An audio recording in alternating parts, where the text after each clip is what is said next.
അങ്ങോട്ട് കാറ് ഇട്ടു. അവിടെ നിന്നാലും ഇവർ നിൽക്കുന്ന കാണാം. അവിടെ ചെന്നപ്പോൾ മാണി സാർ കെട്ടിപ്പിടിച്ച് കരയുക, ഒറ്റ കരച്ച. അപ്പോൾ ഒരു 7:10 7:15 കാണും.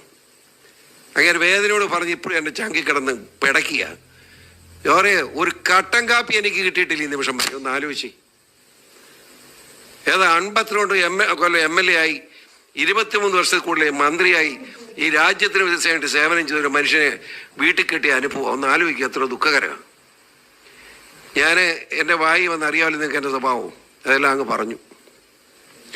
പറഞ്ഞപ്പോൾ ഒരു സ്ത്രീ കയ്യിലുമുണ്ടും ജമ്പർ വിട്ട ഒരു സ്ത്രീ, ഹിന്ദു സ്ത്രീ ഉറപ്പാണ്. അവരോടി ഒരു ഗ്ലാസ് കട്ടൻ കാപ്പിയായിട്ട് വന്നു. അപ്പം ഞാൻ അവരെയും ചീത്ത വിളിച്ചു. ഇപ്പോഴാണ് അവിടെ കാപ്പി കൊണ്ടിരുന്നത്. അപ്പോൾ അവർ പറഞ്ഞു പറയാതെ തരാൻ കഴിയുമോ? അപ്പോൾ ക്ലിയർ ആയല്ലോ, തടഞ്ഞു വെച്ചിരിക്കാന്ന്. ഞാൻ ആ കാപ്പി മേടിച്ചു. വിഷം കൊണ്ടോടിയെന്ന് ചോദിച്ചു. ഇല്ലെന്ന് പറഞ്ഞു. കുടിച്ച് കാണിക്കാന്ന്. നീ കുടിക്കേണ്ടെന്ന് പറഞ്ഞ് മേടിച്ചത് മാണി സാർ മേടിച്ച് ഒറ്റ കുടിയാ. ഒന്ന് ആലോചിച്ചു ആ മനുഷ്യൻ.